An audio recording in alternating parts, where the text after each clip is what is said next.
Paz a vosotros, hermanos.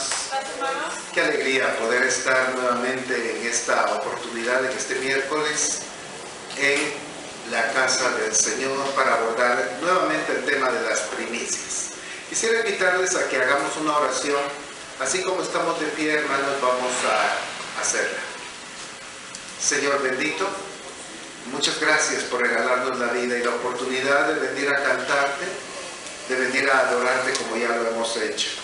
Y decir con este último canto que nunca nuestro labio cesará de bendecir tu nombre.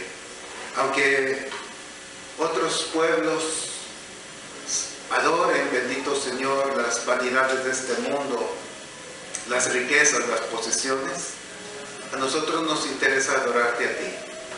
Y por eso estamos acá reunidos, Señor. Hemos dejado las actividades ahora a la mitad de la semana para venir a aprender un poco más de ti. Es lo que deseamos, escuchar tu voz. Regálanos pues de tu palabra en esta oportunidad, es lo que te pedimos. No olvidando, Señor, a aquellos que estando enfermos no pueden acercarse a tu casa. Ponemos sobre todo, Señor, en tus preciosas manos de amor, de bondad y sanidad a nuestro hermano Mauricio, a nuestra hermana Lucía, que han estado con fiebre, Señor, desde el día lunes. Levántales, bendito Señor, para honra y gloria tuya, y restáurales, es lo que te pedimos en el nombre de Cristo Jesús. Amén. Por favor, hermanos, pueden sentarse. Qué alegre poder verles nuevamente. Por ahí nuestro hermano diácono Byron Hernández les está haciendo entrega del papelito en donde acostumbramos poner las preguntas para estos miércoles de doctrina. Nuestro tema, las primicias. Retomo, hermanos, a manera de introducción lo que hemos platicado acerca de las primicias. Vemos al hombre universal, aquel varón llamado Abel, llevando de los primogénitos de su hato de animales, lleva los primogénitos y la Biblia afirma, inspirada por el Señor, que es de lo más gordo de ellas. Eso sucede al inicio de la creación, podríamos afirmarlo así. Ya, pues sí habían pasado algunos años, aquellos ya no eran niños, eran hombres que trabajaban en el campo, como Caín, hombres que veían por los animales y de ellos sacaban su provecho, como el caso de Abel. Y era lo que platicábamos, nace aquel sentimiento de agradecimiento a Dios. No habían contaminaciones mundanales tan fuertes como las que hay hoy en día. Y ellos saben que lo que tienen, lo obtienen de las manos directas de Dios, como debería de ser nuestro reconocimiento continuo. Ellos entonces representan a ese hombre universal, que no tiene fronteras, decíamos hace 8 días, que no tiene banderas, que no es de una etnia, que no tiene un color de piel que lo distinga o discrimine, sino que es el hombre universal que está sobre la tierra. Allí vemos la primera primicia que se presenta, se entrega a Jehová. ¿Qué pasa después? El tiempo avanza y vemos esta práctica ya en Israel como una institución. Y a esto pues, nos vamos a dedicar en esta noche, en su mayoría, del mensaje. Vayamos entonces, por favor, hermanos, al estudio de esta noche. Les ruego que pasen su vista en Deuteronomio 26. Deuteronomio capítulo 26, del cual vamos a leer una bonita porción desde el verso 1 hasta el verso 10. Deuteronomio, repito, capítulo número 26, del 1 al 10. En lo que usted lo busca, termino de usar la pizarra diciéndole que ahora estamos en el periodo de Israel. Israel se constituye como un pueblo y yo lo he marcado en entre dos barras, en esta barra de tiempo, pensando por un instante hasta el momento en que dejamos de tener revelación divina y lo hacemos usualmente pensando en Malaquías, el último de los libros del Antiguo Testamento, para dejar luego un espacio para el desarrollo del ministerio de Jesús y sobre todo de Pablo, hablando de las primicias. Entonces, vamos a enfocarnos en Israel y luego en Pablo. Pero pensemos por un instante entonces en todos esos acontecimientos que se daban y que revela Deuteronomio 26. Cuando hayas entrado en la tierra que Jehová tu Dios te da por herencia y tomes posesión de ella y la habites, entonces tomarás de las primicias de todos los frutos que saques de la tierra que Jehová tu Dios te da y las pondrás en una canasta e irás al lugar que Jehová tu Dios escogiere para hacer habitar allí su nombre. Estando ya en la tierra prometida, aquella tierra que fluye leche y miel, la cual ellos toman por posesión después de haber salido de Egipto, con una innumerable multitud, se estiman 3 millones de personas saliendo de Egipto y tomando por posesión Canaán, se les da esta instrucción. Cuando entres o cuando hayas entrado, entonces tomas una canasta y todas las primicias de los frutos los llevas. Los llevas donde el Señor te indique, donde Él ponga su nombre. Hubieron varios lugares donde habitó el nombre del Señor, donde estuvo el tabernáculo. Finalmente en Jerusalén y más grandiosamente el templo y sus cámaras de los tesoros de las primicias y diezmos. Verso 3. Y te presentarás al sacerdote que hubiera en aquellos días. O sea, note usted que era al sacerdote en turno, al que estaba a cargo en ese momento. Dicho sea de paso, hermanos, los pastores así somos temporales. Yo recuerdo que hace algunos años mi hermano Abelito, que me antecedía, era el pastor acá en la congregación. Después de eso, pues viene el periodo de nuestro hermano ministro Alonso y ahora su servidor. Y solo Dios sabe, ¿verdad?, cuánto tiempo estaremos acá. La vida no depende de nosotros. Y también el Señor decide cuánto es nuestro ministerio. Ahora nuestro hermano Benito, pensaba yo cuando cantábamos, desarrollando un hermoso ministerio de evangelismo. Y en el caso mío, pues primera vez en el pastorado. Y así, ¿a dónde nos llevará el Señor? Vamos en sus alas. Pero era al pastor que estaba en turno, al sacerdote que estuviese en aquellos días, al cual se le llevaban las primicias. Es lo que la Escritura dice. Y le dirás: declaro hoy a Jehová tu Dios que he entrado en la tierra que juró Jehová a nuestros padres que nos daría. Y el sacerdote tomará la canasta de tu mano y la pondrá delante del altar de Jehová tu Dios. Entonces hablarás y dirás delante de Jehová tu Dios: un arameo a punto de perecer fue mi padre, el cual descendió a Egipto y habitó allí con pocos hombres. Y ahí creció y llegó a ser una nación grande, fuerte y numerosa. Y los egipcios nos maltrataron y nos afligieron y pusieron sobre nosotros dura servidumbre. Y clamamos a Jehová, el Dios de nuestros padres, y Jehová oyó nuestra voz y vio nuestra aflicción, nuestro trabajo y nuestra opresión. Jehová nos sacó de Egipto con mano fuerte, con brazo extendido, con grande espanto y con señales y con milagros. Y nos trajo a este lugar y nos dio esta tierra, tierra que fluye leche y miel. Yo quiero preguntarle, hermano, ¿el Señor le ha bendecido con un trabajito en estos días, hermanos? Sí, nos ha bendecido, hermanos.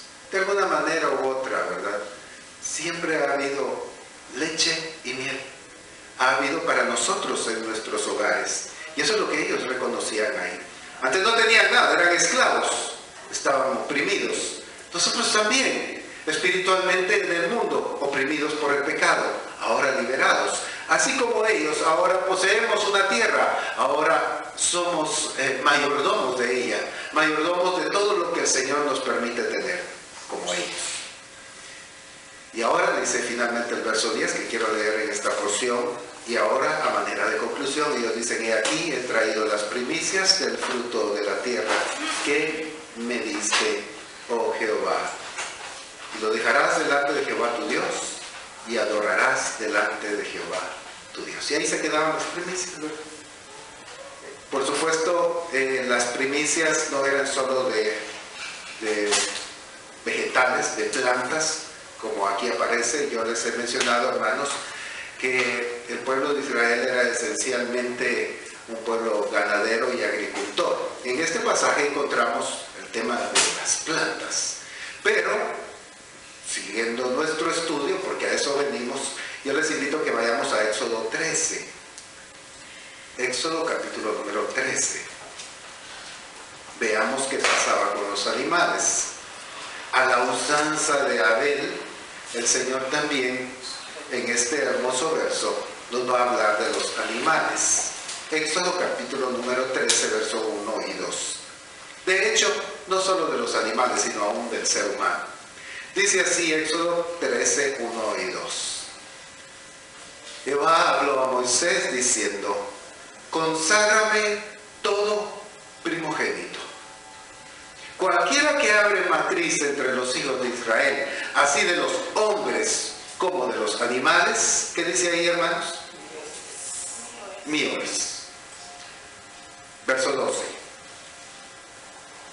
Dedicarás a Jehová todo aquel que abriere matriz, y asimismo todo primer nacido de tus animales, los machos serán de Jehová. La característica es ser el primero que abre matriz, número 1, y número 2, machos.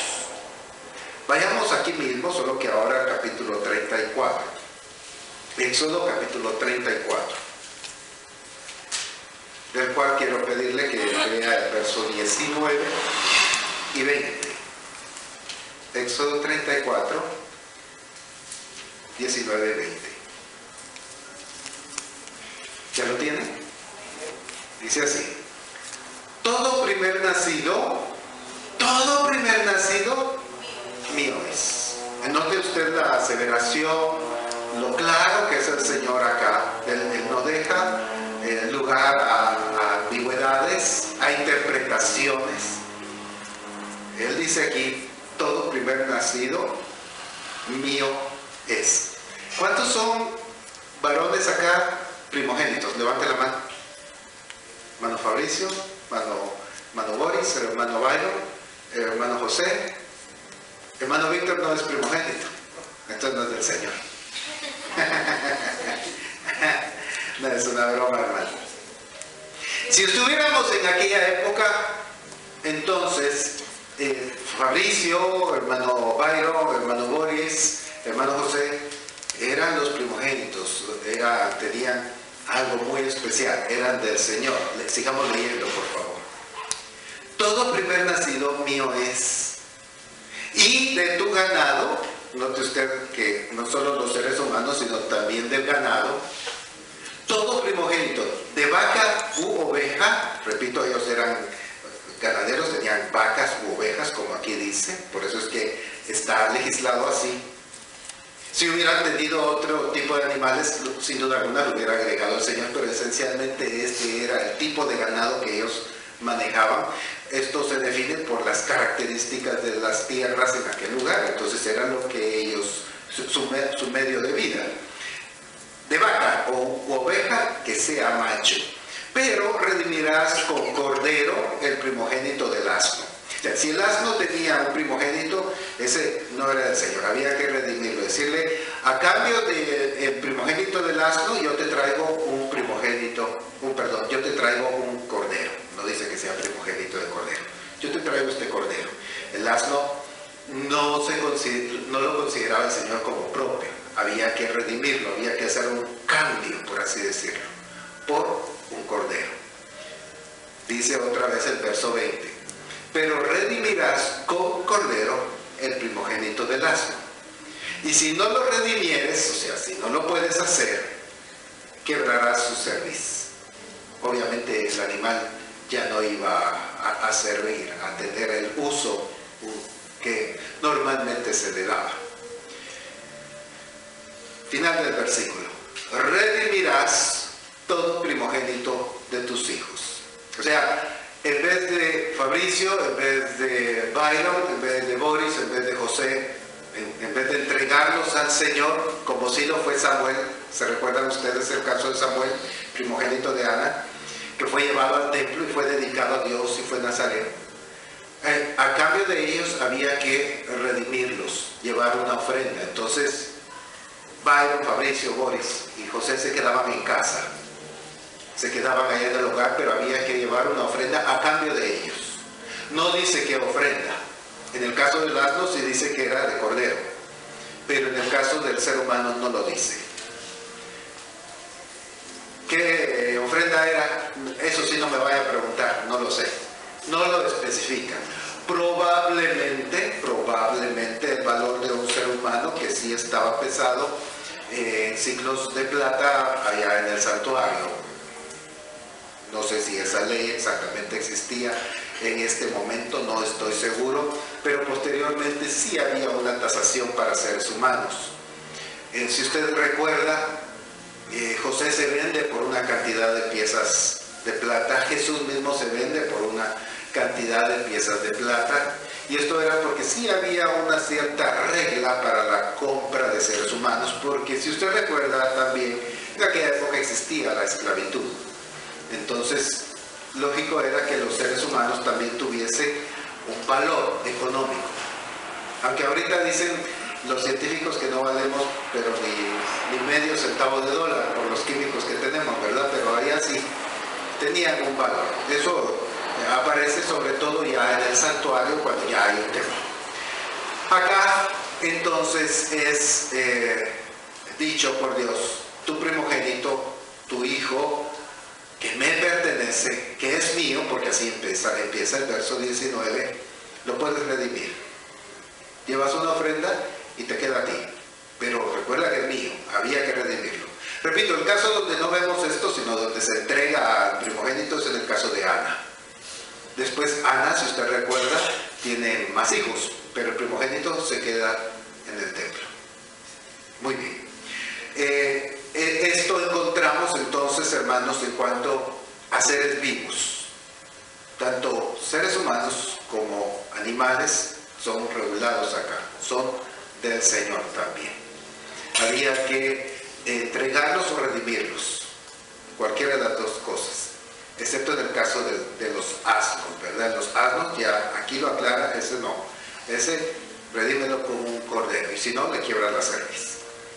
También al ser humano, como ya repito, una ofrenda. Entonces, aquí, hermanos, sobre todo en el caso del ser humano, se hace ver algo importante, lo mencionábamos hace 8 días. El Señor reclama derechos sobre el primogénito. ¿Por qué creen ustedes que el Señor reclama derechos sobre el primogénito de los israelitas? Lo mencionamos hace 8 días. Es porque cuando están aquí en Egipto, el Señor salva a los primogénitos de Israel. ¿Recuerdan ustedes? El ángel de Jehová dice que cuando veía la sangre del cordero en los dinteles en la puerta, él saltaba a la casa siguiente y no hería al primogénito de los israelitas. Obviamente en la casa de los egipcios no había sangre, no había cordero, no había Pascua, y entonces ahí sí eran eliminados aquellos primogénitos. Dios había salvado a los primogénitos, entonces eran de él. Esa es la lógica que existe y que podemos analizar, hermanos, en este punto. El Señor dice: es mío. Es justo lo que el Señor está haciendo acá entonces. Es un acto de justicia. Yo los salvé, ahora son míos. Hubieran muerto allá en Egipto. Por eso es que ahora son míos. Siendo, hermanos, estas las primicias de Jehová, Él en Israel las entrega a quien Él quiere. Veamos Deuteronomio 18. Deuteronomio 18, verso 1 al 5. Si usted tiene alguna duda, ya le entregaron ahí, el hermano Bairito le entregó un papelito para que al finalizar podamos tener un momento de inquietudes. Los sacerdotes levitas, es decir, toda la tribu de Leví, no tendrán parte ni heredad en Israel.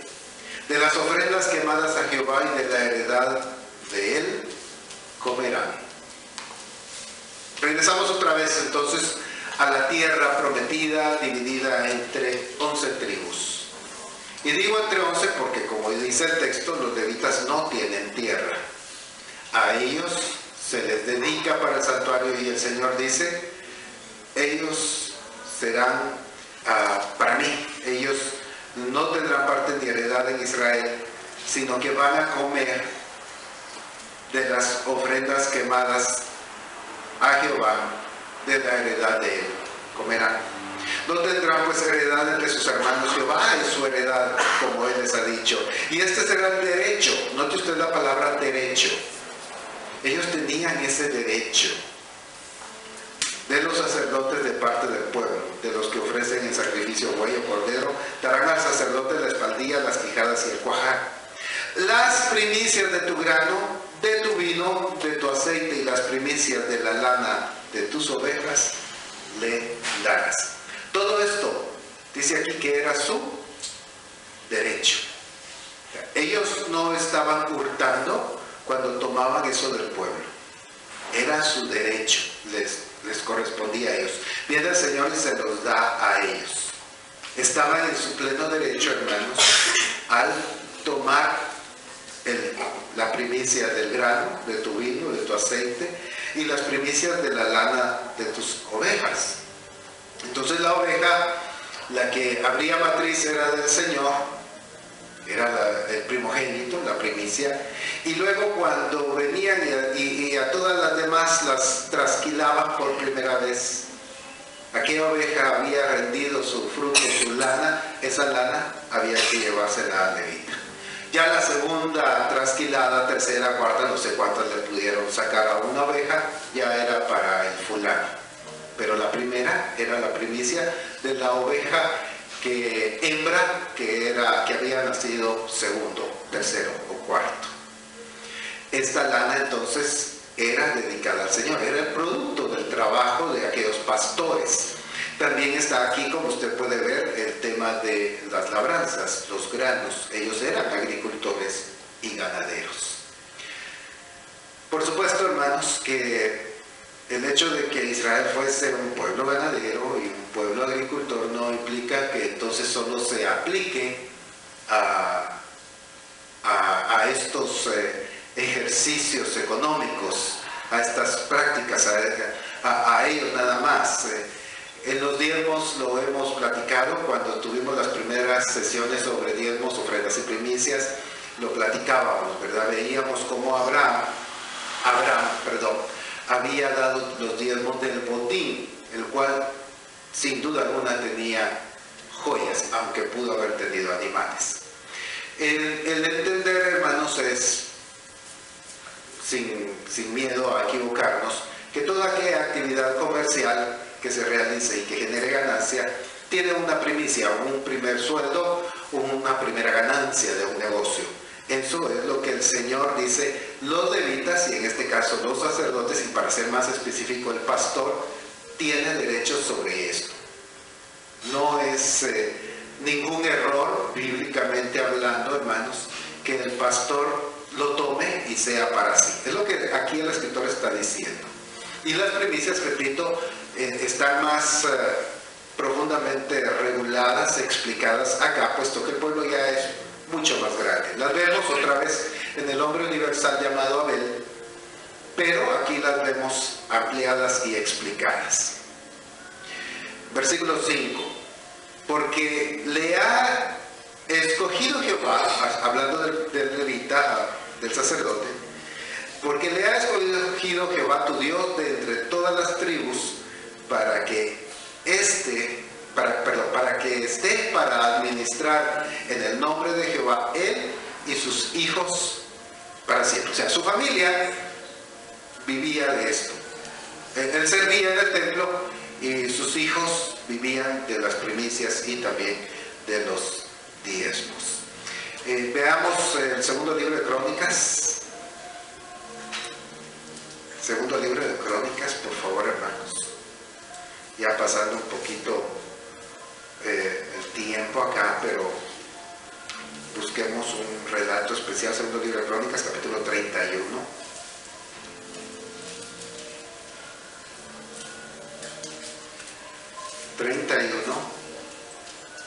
Versos 4 y 5. Dice así: mandó también al pueblo que habitaba en Jerusalén que diese la porción correspondiente a los sacerdotes y levitas para que ellos se dedicasen a la ley de Jehová. Y cuando este edicto fue divulgado, los hijos de Israel dieron muchas primicias de grano, vino, aceite y miel, y de todos los frutos de la tierra. Trajeron a sí mismo en abundancia diezmo de todas las cosas. Note usted cómo era que acá nuevamente encontramos estas primicias entregadas a sacerdotes y levitas. La práctica de tener primicias llega a su punto más excelso, más exquisito, hermanos, cuando regresamos a Números capítulo 8. Números 8. Números 8, versículo 16. Repito, Números 8, 16. Dice así: porque enteramente me son dedicados a mí los levitas de entre los hijos de Israel, en lugar de todo primer nacido. O sea, en lugar de todo primogénito, el Señor toma a los hijos de Leví. Le explico. Recuérdese usted que, hablando otra vez de los primogénitos y tomando el ejemplo que habíamos aprovechado en esta noche, que hay varios hermanos acá primogénitos. En el caso del hermano Fabricio, el hermano Bayro, el hermano Boris, el hermano José, se quedaban en casa. Entonces, dice Dios, ¿quién es mi primogénito? ¿Quién es el que me va a servir? Él viene y entonces toma, según este verso que está acá, hermanos, él toma enteramente los levitas de entre los hijos de Israel. Y dice, ahora estos son mis primogénitos.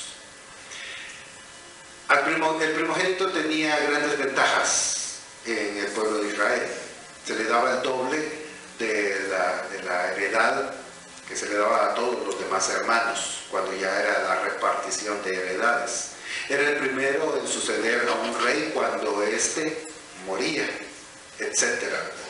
Siempre el primogénito tenía esa ventaja, porque era el que había nacido en la fuerza de aquel varón.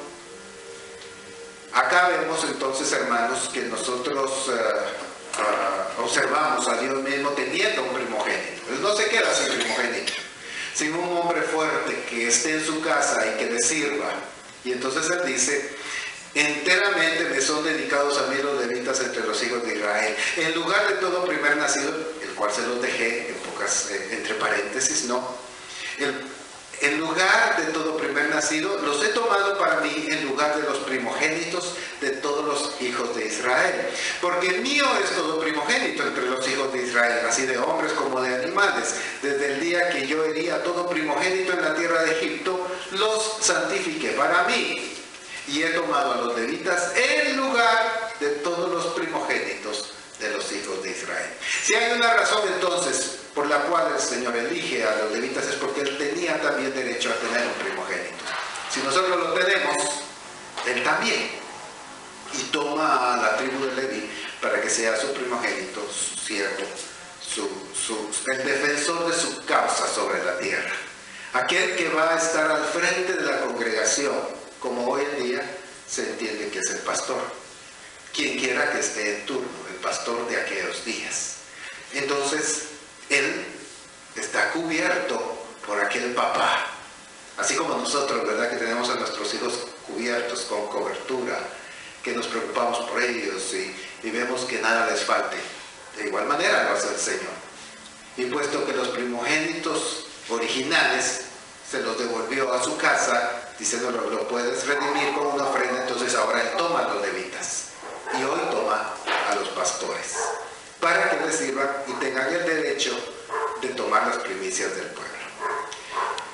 Acá vemos entonces, repito, con excelencia la práctica de la primicia, viéndola directamente en Dios, viendo cómo Él también tiene su primogénito, el cual es su heredero.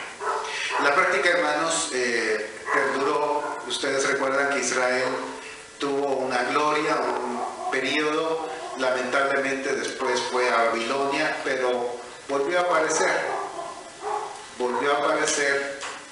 fue sojuzgada, pero apareció nuevamente hasta Cristo. De hecho, hasta hoy. Podemos observar que aquí, ahorita lo vamos a ver, al final de estos tiempos, el pueblo de Israel practica las primicias, y cuando nuevamente se reencuentran en la tierra de Israel, en su nación, practican las primicias. Veamos, segundo libro de Crónicas, segundo libro de las Crónicas de Israel, capítulo 31. Ya lo habíamos visto hace unos instantes en los versículos 4 y 5, pero ahora vamos a ir a los 11 y 12. Segundo libro de las Crónicas de Israel 31, 11 y 12. Entonces, dice acá, mandó Ezequías que preparasen cámaras en la casa de Jehová, y las prepararon, y en ellas depositaron las primicias y los diezmos y las cosas consagradas fielmente, y dieron el cargo de ello al levita Conanías, el principal, y a Simei su hermano fue el segundo. Vemos que en la época de este buen rey Ezequías seguía la práctica de recoger las primicias para el pueblo, y se hacía, hermanos, ahí en el templo. Estamos al final de Israel y de su existencia, luego son transportados a Babilonia, pero cuando regresan nuevamente encontramos a los israelitas practicando esto. Veámoslo. Eso está en Nehemías, por favor, avance a Nehemías 12. Nehemías 12, 44. Nehemías 12, 44. ¿Ya lo tienen? Dice así: en aquel día fueron puestos varones sobre las cámaras de los tesoros, de las ofrendas, de las primicias y de los diezmos, para recoger en ellas de los ejidos de la ciudad de las porciones legales. Note usted aquí esta palabra y recuerde la palabra derecho que leímos anteriormente. Para los sacerdotes y levitas, porque era grande el gozo de Judá con respecto a los sacerdotes y levitas que servían. Estamos acá en la reconstrucción de Israel. Estamos en un momento de alegría donde a Babilonia estaba en el recuerdo Nabucodonosor, y pues lo que había en la mente era aquel edicto de los medos y los persas que los habían regresado a Israel a reconstruir. Y en el libro de Nehemías encontramos que dentro de toda esa reconstrucción, ahí están otra vez las primicias. Hay un lugar para guardar esto, hay sacerdotes, hay un culto nuevamente. Y todos lo hacen con alegría, porque ellos están cumpliendo con las porciones legales que les corresponden a los sacerdotes, con lo cual iban a subsistir. Aquí vemos, repito entonces, otra de las primicias, porque según Números, capítulo número 15, sin duda alguna esto estaba en la mente de estos hombres, que aunque habían ido a un pueblo pagano donde pudieron haberse contaminado ideológicamente, tienen esto en su mente y lo cumplen. Números 15, 21. De las primicias de vuestra masa daréis a Jehová ofrenda por vuestras generaciones. O sea, era para siempre. La práctica de la primicia debería de ser para siempre, según Números 15, 21. Así dice acá. Dice, por vuestras generaciones. Entonces ellos se van a Babilonia, se van esclavos, se van humillados, regresan nuevamente a reconstruir y nuevamente empiezan a llevar primicias. Sin duda alguna, hermanos, sin duda alguna, esto prevalece hasta Cristo. Tal vez usted podría decir, pero hermano, no hay ningún texto que diga eso en la Escritura. No lo dice. Pero debemos recordar varias cosas. El pueblo sale humillado de Israel. Templo quemado, ofrendas que ya no se pueden dar, a un país pagano, hermanos, con prácticas paganas, con comida inmunda, como lo pudo haber constatado Daniel, Sadrach, Mesach y Abednego. de acuerdo al relato del primer capítulo de Daniel, etc. Con todas aquellas imágenes a las que se les rendía culto y por la cual pararon ahí en el horno de fuego, y donde ellos no tenían, hermanos, ya la fórmula de poder expiar sus pecados, que sería lo peor para ellos. No había templo, no había donde llevar un cordero, donde poder depositar los pecados del pueblo. No lo había. Ellos se abrazan a la ley, abrazan todos aquellos mandamientos que sí pueden cumplir y que les unen con Dios, y nada más. Cuando ellos regresan, entonces, es de las prácticas que ellos retoman, las primicias. Aquí ya lo pudimos leer, y recordando números que sin duda alguna fue de alguno de los textos que ellos tenían en su mente allá en la esclavitud de Babilonia, ellos vienen y retoman otra vez la práctica, porque era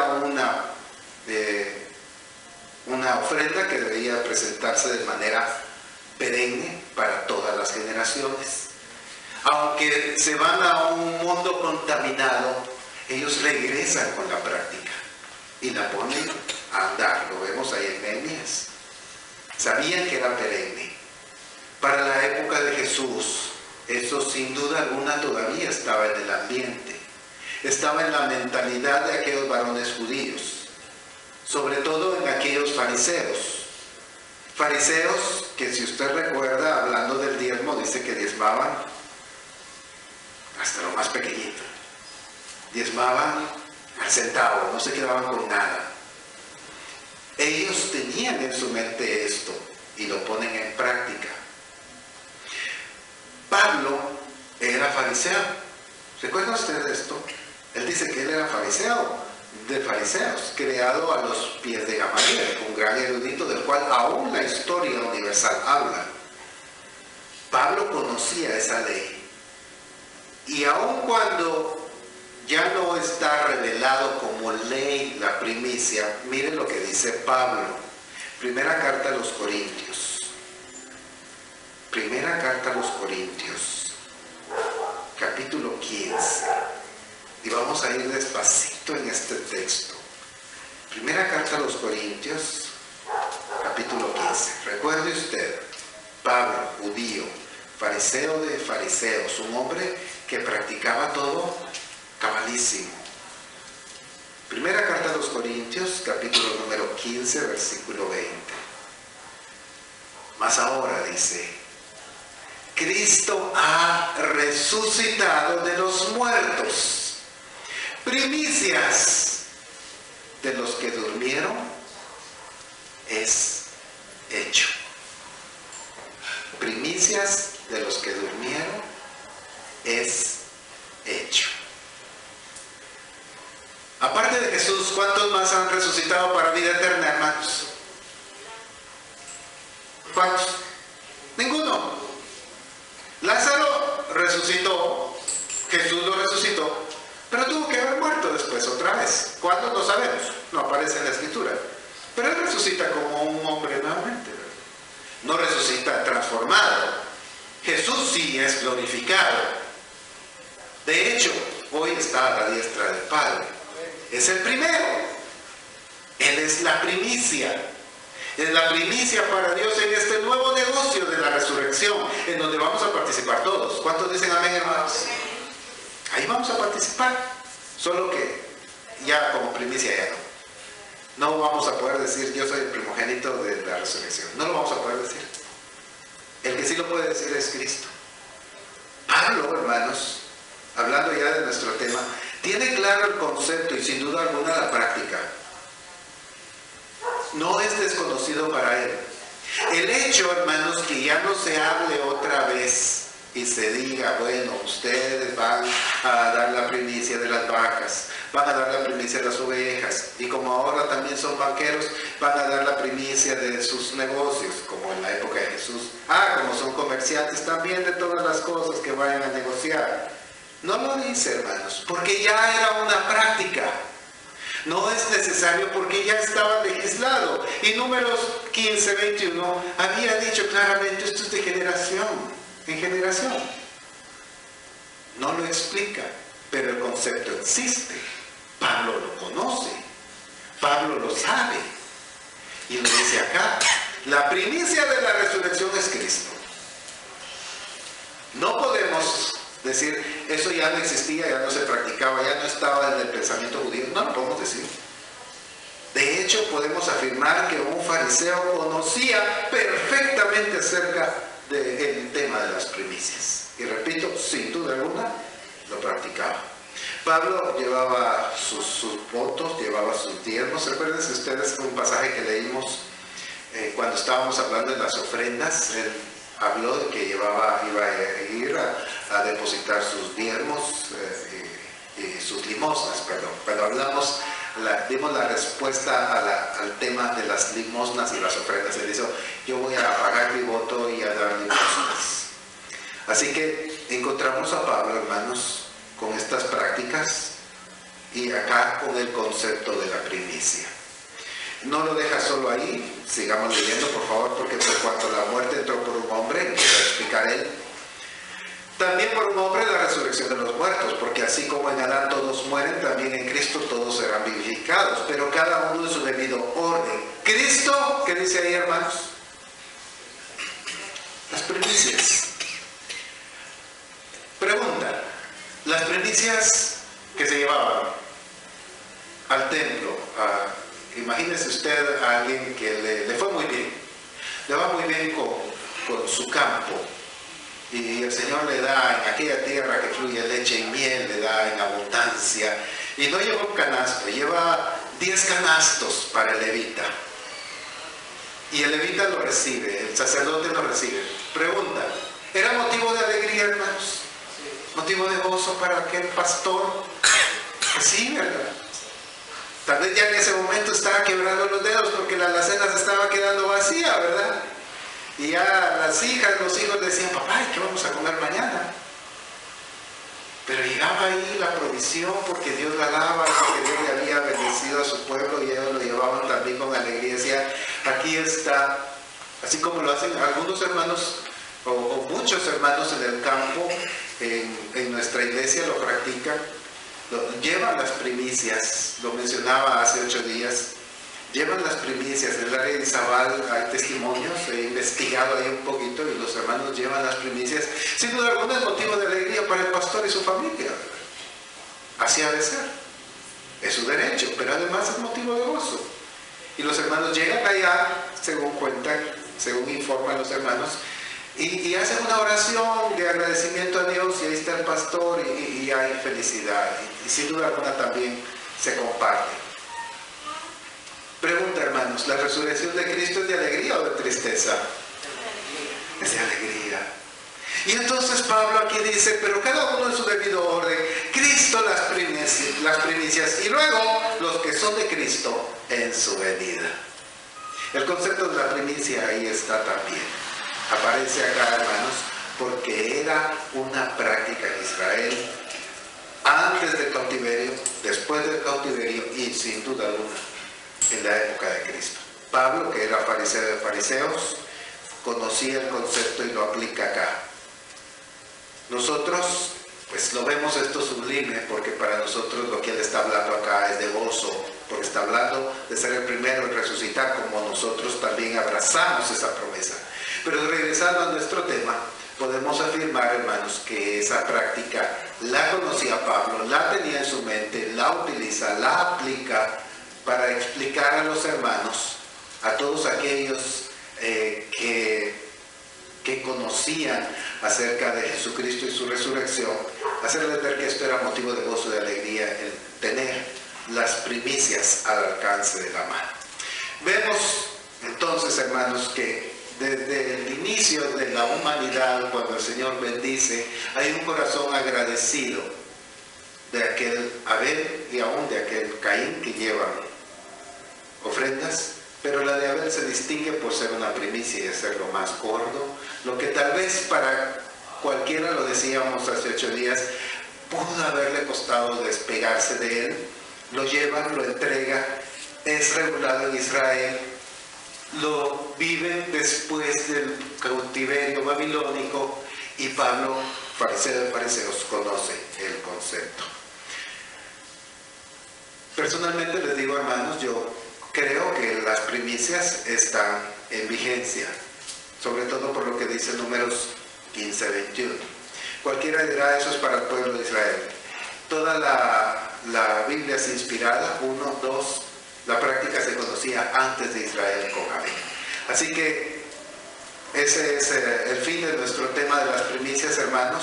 Espero en el Señor que hayamos podido ser amplios. Hay más textos, pero yo he creído que con estos hemos podido abordar este tema de diezmos, ofrendas y primicias. Dejamos hasta ahí, hermanos, el tiempo ha llegado. Vamos a darle el tiempo a nuestro hermano director, y si usted tiene alguna pregunta, le invito a que cuando nuestro hermano Byron pase, le entregue el papel.